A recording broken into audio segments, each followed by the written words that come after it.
साहब बंदे है। देखो पाकिस्तान ने एक पोल्यूशन कंट्रोल करने वास्ते ये चीज़ां तैयार कीतियां।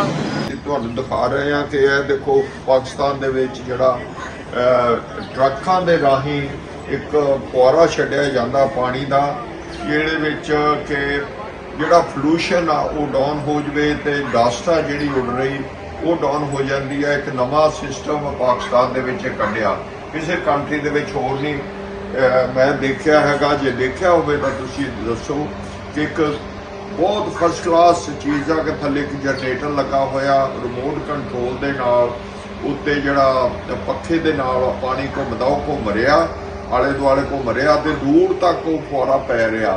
ਫੁਆਰਾ ਵੀ ਛੋਟੇ ਛੋਟੇ ਮਤਲਬ ਜਿਸ ਤਰ੍ਹਾਂ ਛੋਟੀ ਛੋਟੀ ਕਣੀਆਂ ਦਾ ਮੀਂਹ ਪੈਂਦਾ ਹੁੰਦਾ ਇਸ ਤਰ੍ਹਾਂ ਆ। ਤੇ ਇਹ ਦੇਖੋ ਇੱਕ ਨਵੀਂ ਚੀਜ਼ ਸਟਾਰਟ ਕੀਤੀ ਆ ਪਾਕਿਸਤਾਨ ਨੇ, ਬਹੁਤ ਅੱਛਾ, ਥੈਂਕ ਯੂ ਵੈਰੀ ਮਚ।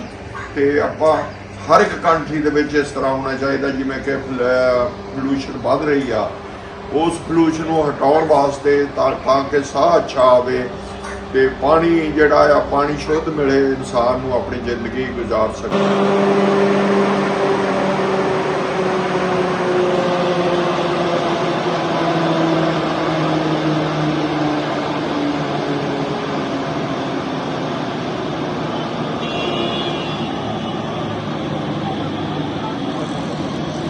ਇਹ ਦੇਖੋ ਕਿ ਆਟੋਮੈਟਿਕ ਉਹਦੇ ਵਿੱਚ ਸੌਕਰ ਲੱਗੇ ਹੋਏ ਨੇ, ਪੰਪ ਲੱਗਿਆ, ਉਹ ਉੱਤੇ ਨੂੰ ਚੁੱਕਦਾ ਤੇ ਘੁੰਮਦਾ ਪੂਰਾ।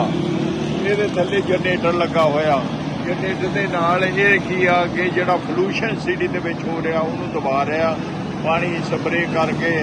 ਤੇ ਨਾਲੇ ਜਿਹੜੀ ਡਸਟ ਆ, ਡਸਟ ਲੋਕਾਂ ਨੂੰ ਬਿਮਾਰ ਕਰਦੀ ਆ, ਉਹਨੂੰ ਤੇ ਆਪਣਾ ਪੋਲੂਸ਼ਨ ਨੂੰ ਕੰਟਰੋਲ ਕਰਨ ਵਾਸਤੇ ਇੱਕੋ ਹੀ ਇੱਕ ਪਾਕਿਸਤਾਨ ਦੇ ਵਿੱਚ ਇਹ ਚੀਜ਼ਾਂ ਸ਼ੁਰੂ ਹੋਈਆਂ, ਕਿਸੇ ਕੰਟਰੀ ਦੇ ਵਿੱਚ ਨਹੀਂ ਇਹ ਚੀਜ਼ਾਂ।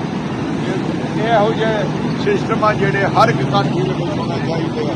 ਜਿਸ ਕੰਟਰੀ ਨੂੰ ਤੁਸੀਂ ਕਹਿੰਦੇ ਆ ਕਿ ਬਹੁਤ ਗਰੀਬ ਆ, ਇਹ ਟੈਰਰਿਸਟ ਕੰਟਰੀ ਆ, ਇਹ ਫਲਾਨਾ ਜਿਹਾ ਉਹ ਆ, ਇਹ ਟੈਰਰਿਸਟ ਕੰਟਰੀ ਨੇ, ਅਸੀਂ ਇੱਥੇ ਗਲੀਆਂ ਦੇ ਵਿੱਚ ਘੁੰਮਦੇ ਆ। ਇਹ ਦੇਖੋ ਸਿਸਟਮ ਆ ਤੁਹਾਡਾ, ਟ੍ਰੈਫਿਕ ਦੇਖੋ ਕਿੰਨੀ ਚੱਲਦੀ ਆ, ਇਹ ਰੋਡਾਂ ਇੱਥੇ ਦੀਆਂ ਕਿੰਨੀਆਂ ਖੂਬਸੂਰਤ ਰੋਡਾਂ ਨੇ, ਕਿਤੇ ਜੰਪ ਨਹੀਂ ਲੱਗਦਾ ਹੈਗਾ, ਬਹੁਤ ਫਸਟ ਕਲਾਸ ਸਿਸਟਮ ਕੀਤਾ ਹੋਇਆ। Thank you very much.